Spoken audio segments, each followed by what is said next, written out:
Hey everyone, welcome again where you come into my home and say, "Hi Bruce, I'd like to ask you some questions." Here we are on Bruce's AMA. So I think this is number 6, if I'm not mistaken. So as always, we collected questions from Patreon and Discord.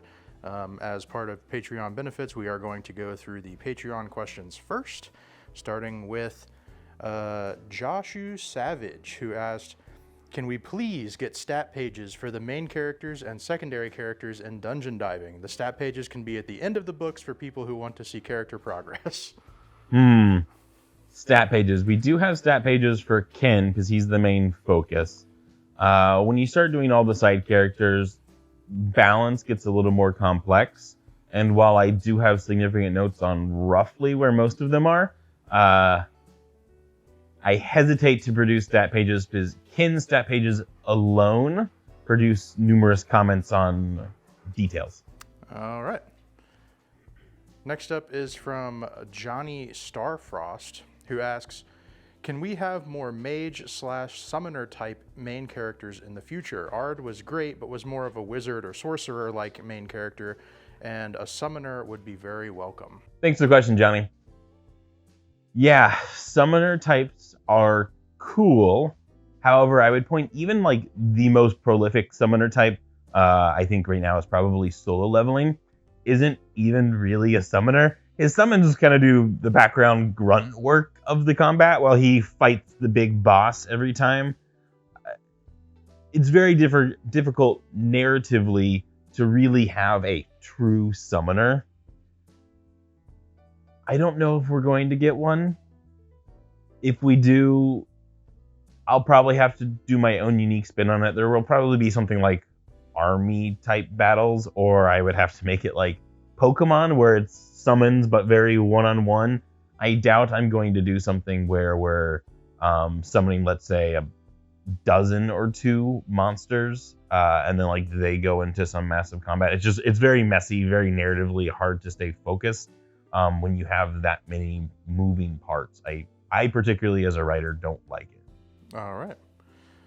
Up next is a question from Jared Cyberg, who asks, with the new space series adventure, you have mentioned how you would like the MC to be perceived. How have you changed your approach to creating the main character from when you first began writing?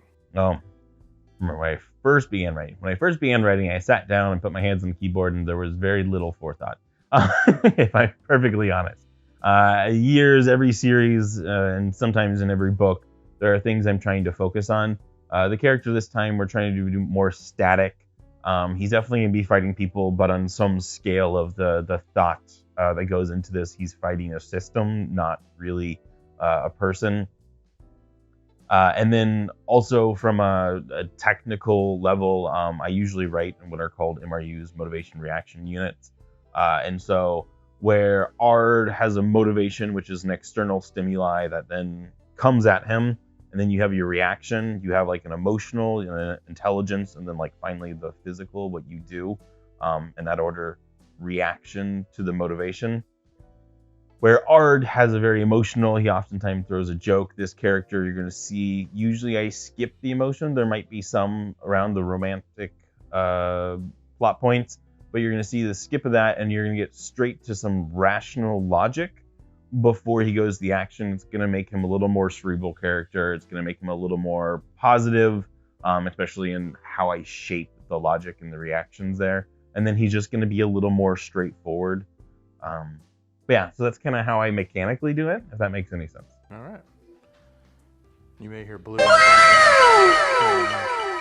Yes, she's decided now is the time to make noise. All right. This next question is from Neef, who asks, this one is about how Ken and his team approach boss fights. Why does he not spar for like 20 minutes to get his stacks up and then just teleport to the entrance when the boss door is open, or even better, straight into the fight? That would mean that he can start fights a lot stronger with his teleport, and I don't understand why this wouldn't work. But Mute Button Hero, who we've taken a lot of questions from before, kind of came in with a little bit of an explanation, so maybe you can just expand on this or say he's right.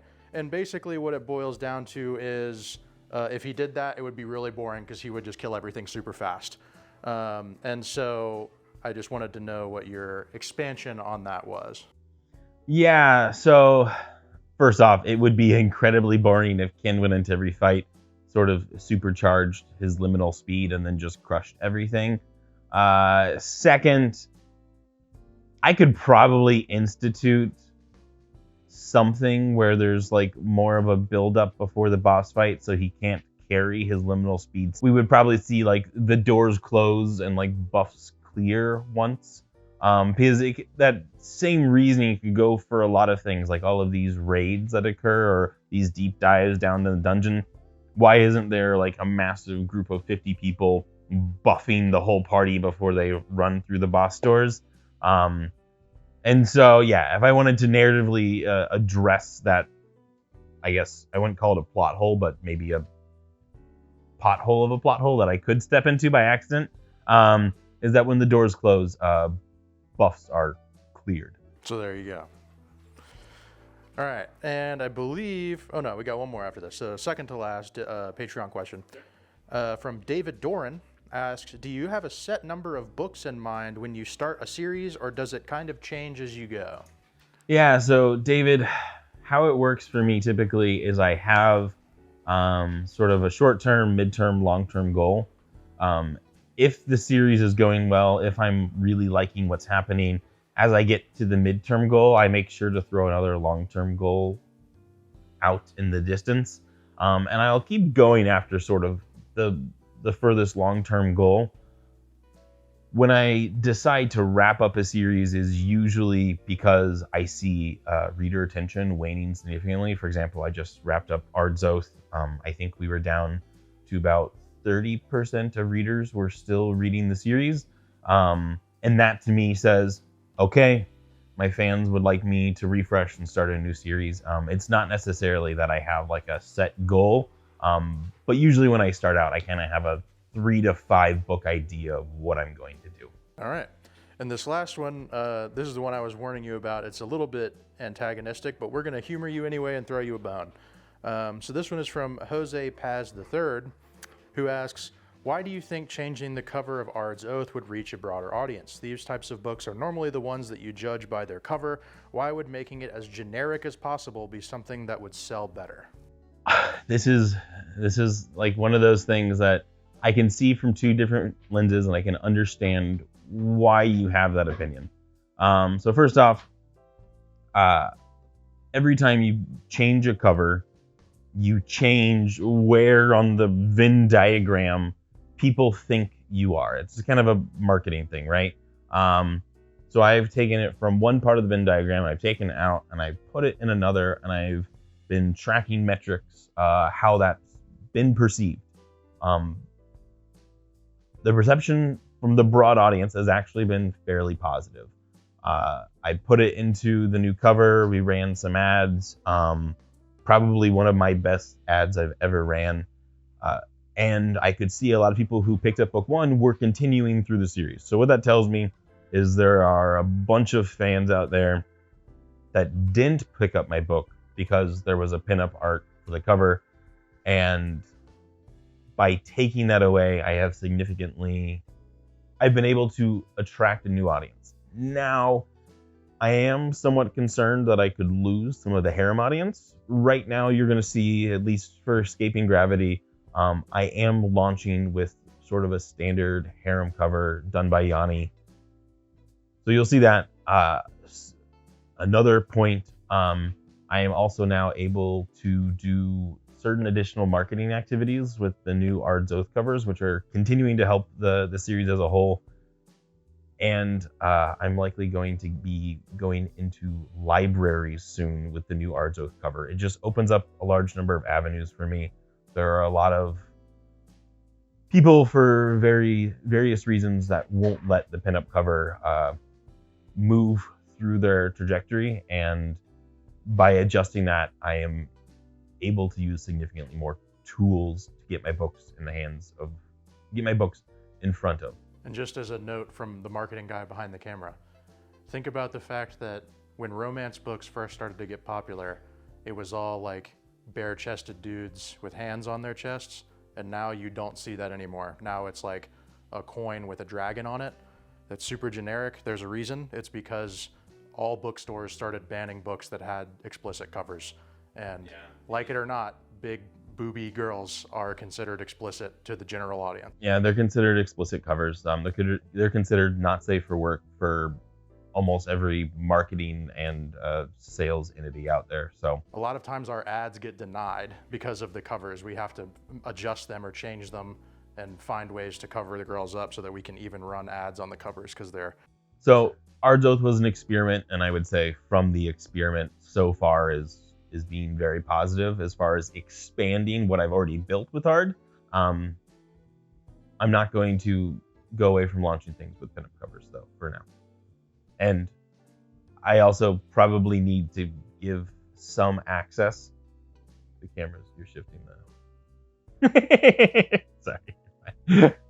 I need to give some access so that I probably sell more of my own physical books, and then would give you an option on the covers for that. So now we're moving on to the Discord questions. Ooh. And our first one is from That's How I Roll, who asks, in dungeon diving, do people get experience for leveling outside of the dungeon? I.e., if they kill things outside of the dungeon, we need to settle a bet. I believe that's actually explicitly in one of the books, that outside the dungeon, kills don't produce experience.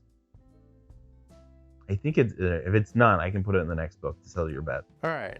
So our next question is from Botti M Hero 344, back again. He says, hello, I hope you're all having a wonderful New Year so far. I've noticed that some of your stories, it is implied that the main character, and by extension some of his harem, gain or will gain some form of immortality. Is there a reason for this repeated theme? I don't know. It's just fun. I started out with cultivation novels, and that's a pretty strong trope in cultivation novels. And then, I don't know. There's no particular reason, but yeah, I hear you, and I already knew that I did tend to get some form of at least significant longevity for most of the characters. I don't know why though. Perhaps I am grappling with my own mortality through my writing. All right. This next one is from Sloppy Bro, who asks, hello, Bruce. Have you ever considered writing a true villain as the protagonist? I know Miles was a villain to some degree, and the Saving Supervillain series was my favorite. Miles was still a decent guy, though, and usually tried his best to not hurt innocent people. I would love a truly evil protagonist. Yeah. Well, Sloppy, it does get a little messy when you do truly evil people. Because sometimes when you're writing a narrative, there is a path and there are choices on that path.